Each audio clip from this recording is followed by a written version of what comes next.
अस्सलामुअलैकुम जी। आज की वीडियो के स्टार्ट में हम लोग एक गेम खेलने वाले हैं जिसके लिए आप लोग अपने दोनों हाथ ऊपर कर लें।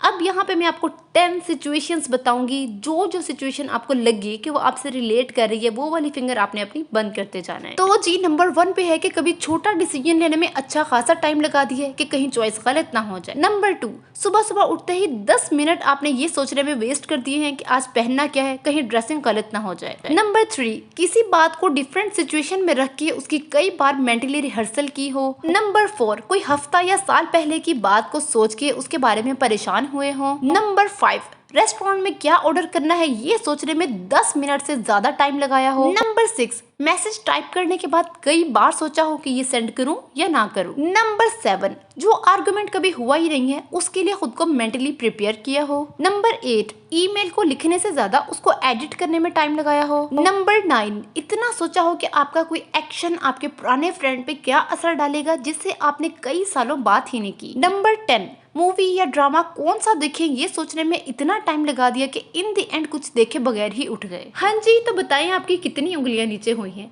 और अगर ये सोचने में भी आपको 1 मिनट से ज्यादा का टाइम लग रहा है ना, तो जो एक आध उंगली बची है उसको भी नीचे कर लें। अगर आप मैक्सिमम सिचुएशन के साथ रिलेट कर रहे हैं इसका मतलब आपका जहन सोचने की सलाहियत रखता है और एक पावर हाउस है। लेकिन हो सकता है कि आपकी ओवर थिंकिंग आपके दिमाग को ओवर पावर बना दे। और हाँ, आप लोग अकेले ओवर थिंकिंग का शिकार नहीं है। 25 से 35 साल के लोगों में 73% और 45 से 55 साल के लोगों में 52% लोग ओवर थिंकिंग का शिकार है। अगर यहाँ पे मैं अपनी बात करूँ ना, तो खुद मैं भी ओवर थिंकिंग करती थी, लेकिन मैंने खुद के माइंडसेट पे वर्क किया, अपनी थॉट्स को चेंज किया। क्रोम पे मैंने सेल्फ ग्रूमिंग के कई आर्टिकल्स पढ़े, यूट्यूब पे मैंने how to stop over thinking और अपने हैबिट्स को, अपने माइंडसेट को, थॉट्स को चेंज करने से रिलेटेड कई वीडियोस देखी। और वो पॉइंट्स जिन्होंने वाकई मेरे थॉट्स को, मेरी लाइफ को बदल के रख दिया है, उन सब का खुलासा आज की वीडियो में मैं आप लोगों के साथ शेयर करूंगी और ऐसे टूल्स एंड फार्मूलाज शेयर करूंगी जिससे आप अपनी ओवर थिंकिंग को डीप थिंकिंग में कन्वर्ट कर सकते हैं। हम लोग सोचना बिल्कुल बंद तो नहीं कर सकते, लेकिन जितना भी हम सोचते हैं वो कैसा सोचते हैं ये मैटर करता है। तो चलिए आइए वो 6 टूल्स हम देखते हैं जिससे आप अपनी नेगेटिव थॉट्स को कंट्रोल कर सकते हैं। पॉइंट नंबर 1 है जी 90-10 रूल। इसका मतलब ये कि जो हमारी सेल्फ वर्थ है, हम अपने बारे में क्या सोचते हैं, हमारी एक्नॉलेजमेंट, हमारी एप्रिसिएशन, वो 90% हमारे अपने अंदर से आनी चाहिए और 10% दुनिया से। लेकिन लोग इसका उल्ट करते हैं, 90% नहीं तो 50, 60, 70% दुनिया पे लगा देते हैं। मेरे जहन में इससे रिलेटेड कुछ लाइंस आई हैं। मेरे बारे में तो अपनी कोई राय मत बना, मेरे बारे में तो अपनी कोई राय मत बना, मेरा वक्त बदल जाएगा, तेरी राय बदल जाएगी। तो आपका 90% सेल्फ होना चाहिए। लेट्स सपोज कि आपने स्पीच करनी है तो आप 90% ये सोचो कि मैं इससे लोगों को क्या बेनिफिट दे सकता हूँ, मैं बेस्ट कैसे परफॉर्म कर सकता हूँ, मैंने स्पीच स्टार्ट कैसे करनी है, स्पीच को मैंने एंड कैसे करना है और स्पीच में मैंने क्या क्या बताना है। और सिर्फ 10% आप ये सोचो कि लोगों का इसके बारे में क्या फीडबैक होगा, लोग क्या सोचेंगे, लोग हंसेंगे या तारीफ करेंगे। सिर्फ 10% वेटेज इस बात का होना चाहिए। सेकंड पॉइंट है जी डिसीजन हैबिट।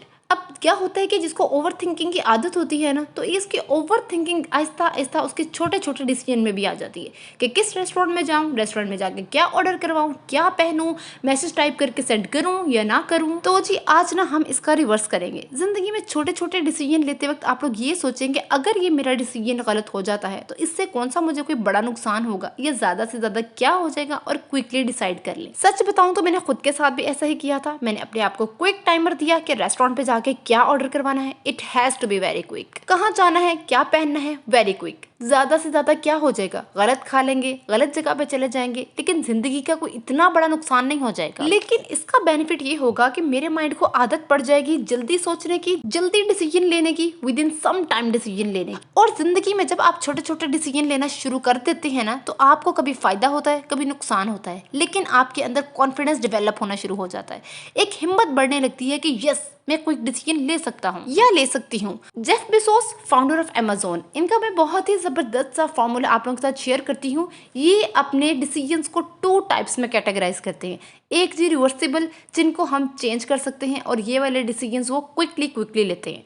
सेकंड है जी इरिवर्सिबल, जिनको हम चेंज नहीं कर सकते और ये वाले डिसीजंस वो सोच समझ के लेते हैं। इसी तरह मैंने एक इमेज देखी थी इंटरनेट पे जो कि मेरे दिल को लगी, जिसमें ये मेंशन है कि ओवर थिंकिंग जो है ना, बेसिकली वो सिम्टम है जिसका वायरस है डर, और इस वायरस की, इस डर की वैक्सीनेशन है आपकी हिम्मत। तो आज से अपने छोटे छोटे डिसीजंस में वैक्सीन यूज करनी शुरू करो। इस तरह आपकी हिम्मत बढ़ती जाएगी और बड़े डिसीजंस लेने में काम आएगी। थर्ड सोल्यूशन है जी थिंकिंग टाइम।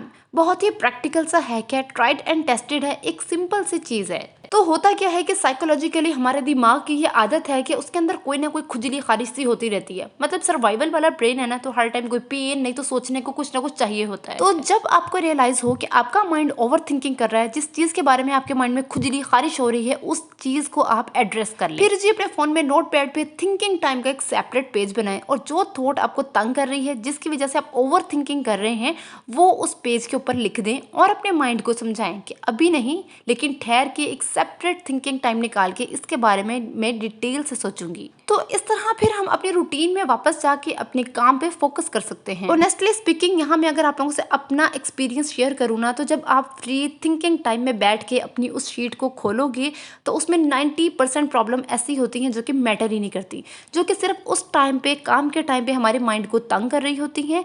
और हाँ, कोई प्रॉब्लम ऐसी होती है कि जिसका आपको वाकई सोल्यूशन चाहिए होता है, तो अपने थिंकिंग टाइम में बैठ के आप प्रोडक्टिवली और हेल्दी तरीके से उसका सोल्यूशन ढूंढ सकते हो। ओके जी, let's move forward to the next solution. तो याद रहे कि हमें तूफान को रोकना नहीं है, उसके रुख को मोड़ना है। अब इसका सोल्यूशन है जी रीफ्रेम। मतलब आपके माइंड में जो नेगेटिव थॉट आ रही है उसको आप रीफ्रेम कर दें। फॉर एग्जाम्पल, अगर ये चीज़ मेरे हिसाब से ना हुई तो क्या होगा। अब इसको हम रिप्लेस करते हैं, अगर ये चीज़ मेरे हिसाब से हो गई तो क्या होगा।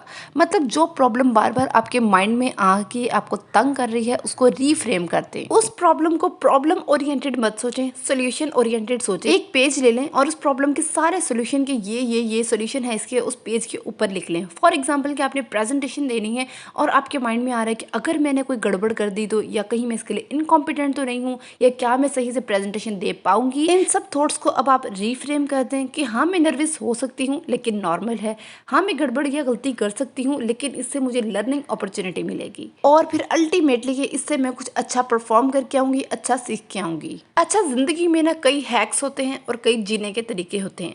ये जो हैक्स होते हैं ना, ये आपका दिन बचा लेते हैं, आपका नुकसान होने से बचा लेते हैं। लेकिन ये जो जीने के तरीके होते हैं ना, जब इनको आप अपनी लाइफ का पार्ट बना लेते हो तो आपको कई सारे फायदे मिलते हैं।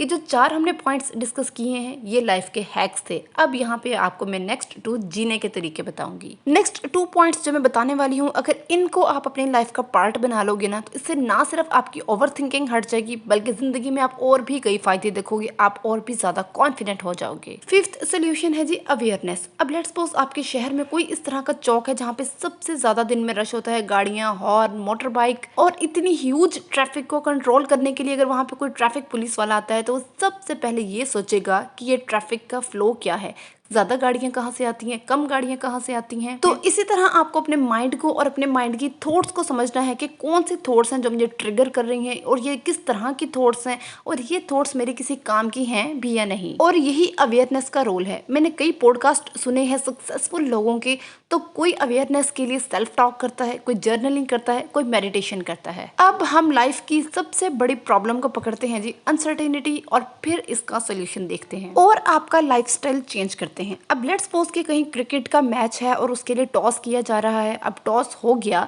तो लेट्स सपोज कि उस टॉस से ही डिसाइड कर लिया कि ये वाली टीम जो है विनर है और ये वाली टीम लूजर है, तो क्या उस मैच का मजा आएगा? पूरे मैच में एक अनसर्टेनिटी होती है, एक एक्साइटमेंट होती है कि नेक्स्ट क्या होने वाला है, 4 बॉल पे 6 स्कोर चाहिए हैं, बनेंगे या नहीं बनेंगे। तो जीत या हार का इतना मजा नहीं आता है, लेकिन पूरे मैच में जो अनसर्टेनिटी होती है वो हमें इंजॉय करवाती है। अब सोच के देखो कि अगर लाइफ में सारा कुछ सर्टेन होता कि हमारे एग्जाम्स में क्या आने वाला है, हमारे क्या ग्रेड्स आएंगे, फलां इंटरव्यू मेरा फेल हो जाएगा, फलां इंटरव्यू मेरा क्लियर हो जाएगा, फलां बंदे से मेरी इस तरह की मैरिड लाइफ होगी। तो अगर लाइफ में सारा कुछ पहले से ही पता होता, सारा कुछ सर्टेन होता, तो ना ग्रोथ होती, ना लर्निंग होती, ना एक्साइटमेंट होती, और ना हमारे अंदर पोटेंशियल होता। तो यहाँ पे इंपॉर्टेंस आप समझ रहे हैं अनसर्टेनिटी की, कि जिस चीज से हम डर रहे हैं, भाग रहे हैं, अगर उसी चीज को हम अपने गले लगा लें तो हमारा जिंदगी का कितना स्ट्रेस कम हो जाएगा, और जिंदगी में कई प्रॉब्लम्स कम हो जाएंगी। और कितनी बार हम मुस्कुराएंगे अनसर्टेनिटी में, कितनी बार हम कॉन्फिडेंट फील करेंगे अनसर्टेनिटी में, और कितनी बार हम ओवर थिंकिंग से बच जाएंगे अनसर्टेनिटी में। क्यों सोचना कि जिंदगी में क्या होगा,